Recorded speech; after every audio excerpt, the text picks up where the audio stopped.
ओम शांति।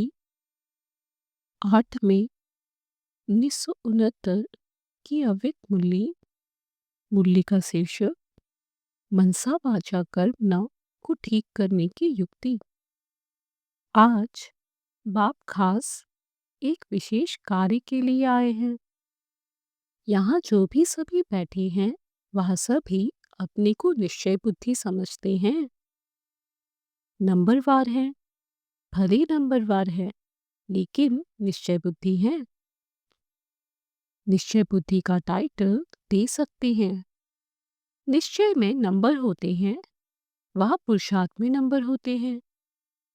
निश्चय में कभी भी परसेंटेज नहीं होती है, न निश्चय में नंबरवार होते हैं। पुरुषार्थ की स्टेज में नंबर हो सकते हैं, निश्चय बुद्धि में नंबर नहीं होते। वह तो है निश्चय व संशय। निश्चय में अगर जरा भी संशय है, चाहे मनसा में, चाहे वाचा में अथवा कर्मणा में, लेकिन मनसा का एक भी संकल्प संशय का है तो संशय बुद्धि कहेंगे। ऐसे निश्चय बुद्धि सभी हैं। निश्चय बुद्धि की मुख्य परख कौन सी है? परखने की कोई मुख्य बात है? आपके सामने कोई नया आए, उनकी हिस्ट्री आदि आपने सुनी नहीं है, उनको कैसे परख सकेंगे? वाइब्रेशन आएगा। कौन सा वाइब्रेशन आएगा जिससे परख होगी? अभी यहाँ प्रैक्टिस करनी है, क्योंकि वर्तमान समय बहुत प्रजा बढ़ती रहेगी, तो प्रजा और नज़दीक वाले को परखने के लिए बहुत प्रैक्टिस चाहिए। परखने की मुख्य बात यह है कि उनके नयनों से ऐसा महसूस होगा जैसे कोई निशानी तरफ किसका खास अटेंशन होता है, तो उनके नयन कैसे होते हैं? तीर लगाने वाले व निशाना लगाने वाले जो मिलिट्री के होते हैं, वो पूरा निशाना रखते हैं।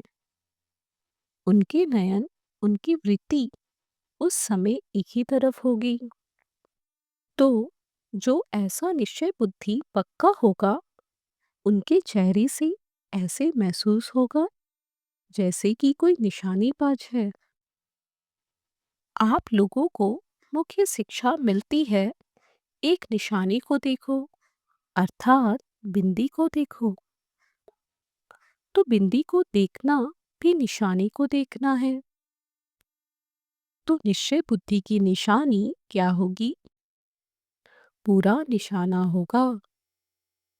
निशान जरा भी हिल जाता है तो फिर हार हो जाती है। निश्चय बुद्धि के नैनों से ऐसे महसूस होगा जैसे देखते हुए भी कुछ और देखते हैं। उनके बोल भी वही निकलेंगे। यह है निश्चय बुद्धि की निशानी। निशानीबाज की स्थिति नशे वाली होती है, तो निश्चय बुद्धि की परख है निशाना और उनकी स्थिति नशे वाली होगी। यह प्रैक्टिस अभी करो, फिर जज करो हमारी परख ठीक है व नहीं। फिर प्रैक्टिस करते करते परख यथार्थ हो जाएगी। दृष्टि में सृष्टि कहा जाता है ना, तो आप उनकी दृष्टि से पूरी सृष्टि को जान सकते हो। मनसा वाचा कर्मणा तीनों को ठीक करने लिए सिर्फ 3 अक्षर याद रहे। वह 3 अक्षर कौन से हैं? यह 3 अक्षर रोज मुरली में भी आते हैं। मनसा के लिए निराकारी, वाचा के लिए निरअहंकारी, कर्मणा के लिए है निर्विकारी। देवताओं का सबूत वाचा और कर्मणा का यही है ना, तो निराकारी, निरअहंकारी और निर्विकारी, यह 3 बातें अगर याद रखी तो मनसा वाचा कर्मणा तीनों ही बहुत अच्छे रहेंगे।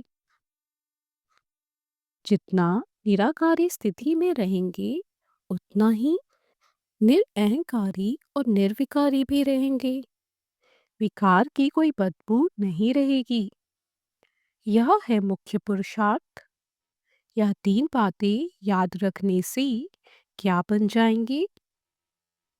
त्रिकालदर्शी भी बन जाएंगे और भविष्य में फिर विश्व के मालिक अभी बनेंगे त्रिलोकीनाथ और त्रिकालदर्शी। त्रिलोकीनाथ का अर्थ तो समझा है ना? जो तीनों लोकों के ज्ञान को सिमरन करते हैं, वह है त्रिलोकीनाथ। क्योंकि पाप के साथ आप सभी बच्चे भी हैं। अच्छा, ओम शांति।